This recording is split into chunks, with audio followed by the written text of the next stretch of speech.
Hello, I'm Anna Thorson, and this is Ava. all right. And I have dyslexia. Do you have dyslexia? No.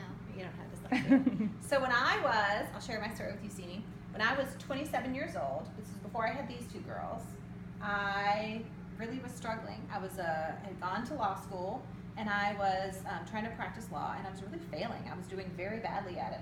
And there was this mean girl in the office next to me where I worked, and I had a deadline, and I was trying to spell the word with. I vividly remember the word with, not a hard word to spell. And I ran over to her office, and the spell check wouldn't recognize the word with. And I ran over, I said, "How do you spell the word with?" And she wouldn't answer me, and she just looked at me and said, "You do know you're dyslexic, right?" And I thought she was so mean, and I went back and I got my paper turned in, and that afternoon I called a woman to get diagnosed, and 2 weeks later she diagnosed me with dyslexia. And I called my brother, who had even been way off worse than I had been. You know Uncle David? Yes. And I called him and I said he'd lost 5 jobs by the time he was 35 years old. And he was really struggling in his marriage and in his job. And I called him and I said, "David, we're dyslexic. Like, this is our issue. We have dyslexia." And sure as world, he went in and got tested. And 33 years old, this is a man, Uncle David can't even spell the word of, like on day-to-day basis, like his dyslexia is so severe. And he called me back after he got tested in tears. And he said, "Anna, I have dyslexia." And he said, "I found out I'm smart. I'm really smart." He was the top 2% IQ. Turns out he had a Mensa level IQ, and he'd lived 33 years of his life thinking he was stupid. And so after that, I started learning more about my own dyslexia and being a little bit more of a voice about it. But then when Clara was born, and when she got into 2nd grade, we realized that she was really struggling with reading and writing. And so we were sitting in the conference, her 2nd grade conference, and the teacher started saying, "Clara's having trouble reading, and she's having trouble spelling, and she can't tell time." And my husband just kind of smiled at me, and he looked over, and he patted me on the arm as if to say, like, "She has dyslexia just like you." And we walked out of that teacher's conference, and we knew, there was no question that Clara had dyslexia like me. And so we went to the school system, and we actually had gotten her we went out and got you diagnosed. Remember, we went to the Learning Lab in Green Hills, and our school would not recognize it, does not recognize dyslexia. And this was the spring of 2015. And we're talking about a good school here. Oh, an excellent exactly. School. And they were kind, and they're loving.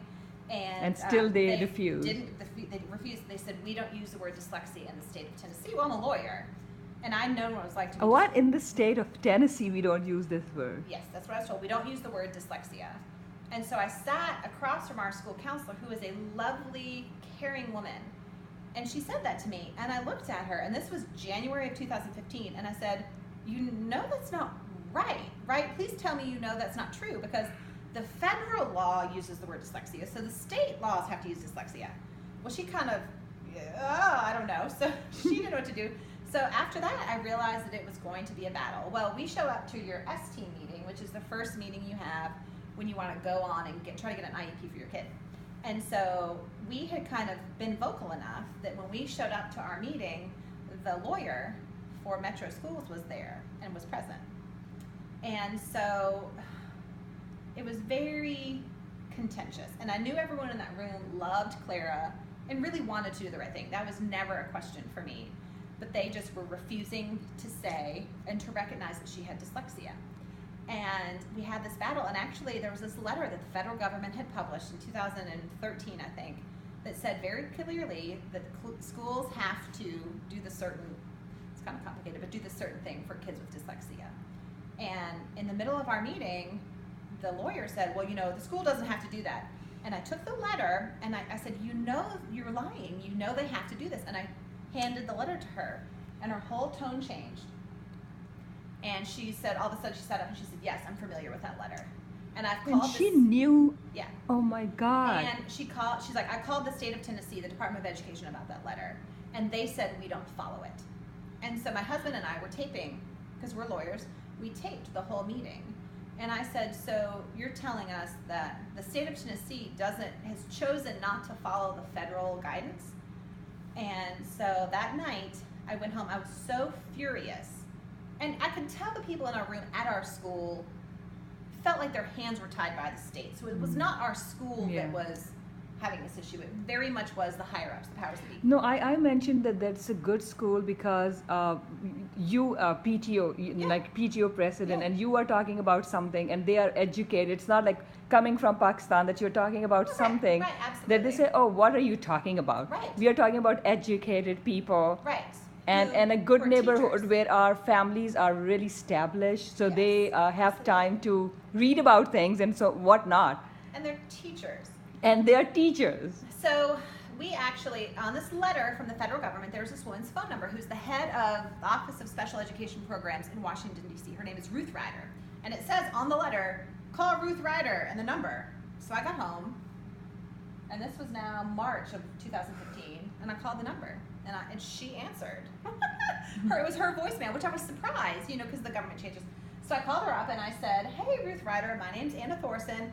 I'm a mom in Nashville, and I'm so confused. I showed them your letter, and they said they don't follow it. What do you think of that? So I didn't think I'd ever hear back from her, ever.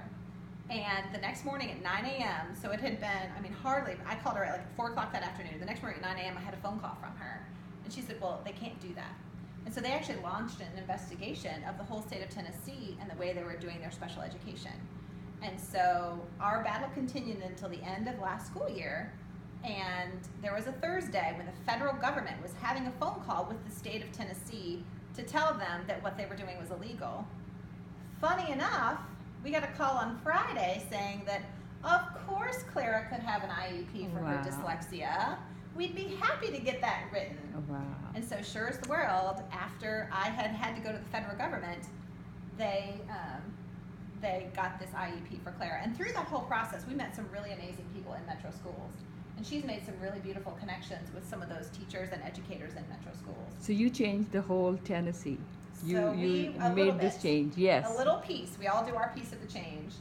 And through that I started I started getting involved on Twitter and with Decoding Dyslexia. And so now I share my story on Twitter, and I now have about 400 or close to 500 followers, I think.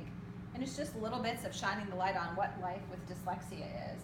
I share little small stories about, how dyslexia still affects me every day on silly things like my grocery list and, different things I do in my own life. And we share some of Clara's stories.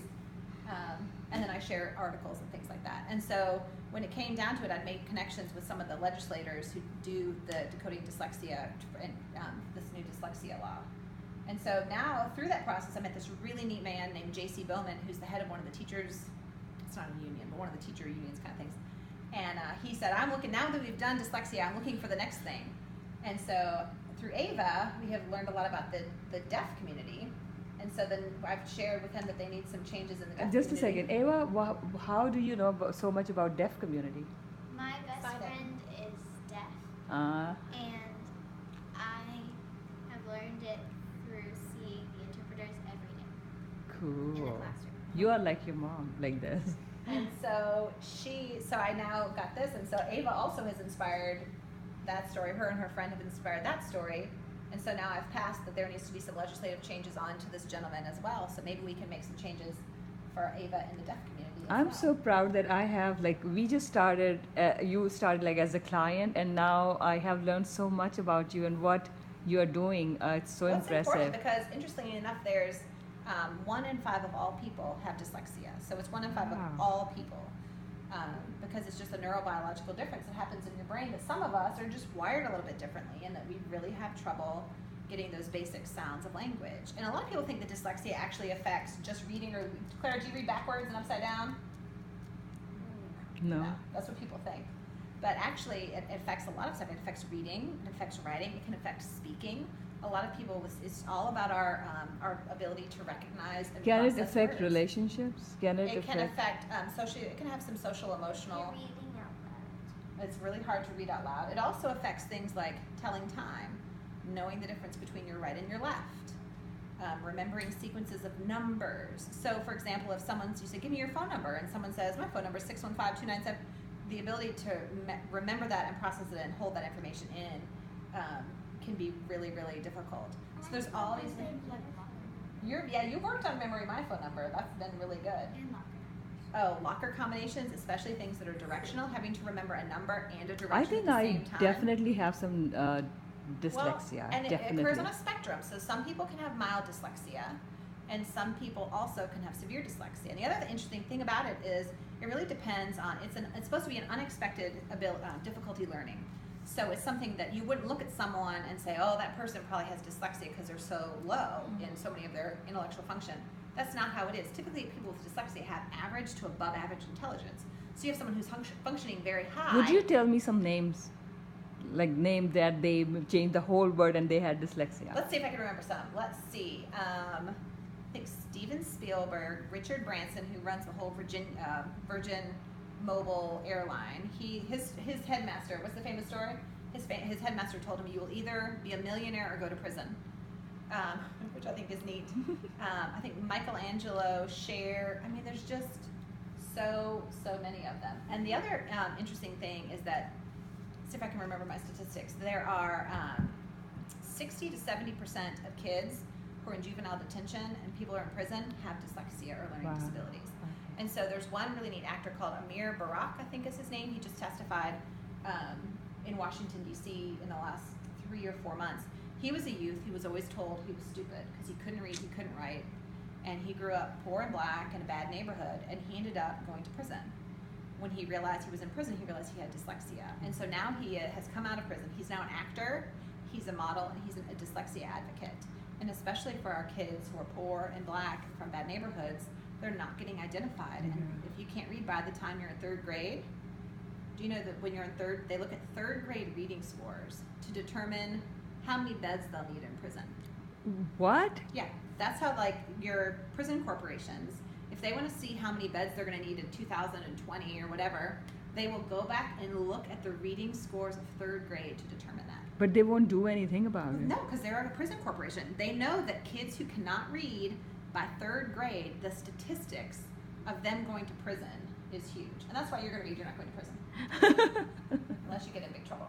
Keep it up a little bit, please. Then you might end up in prison. You never know. You're shifting. Okay, we'll continue maybe next time, I think.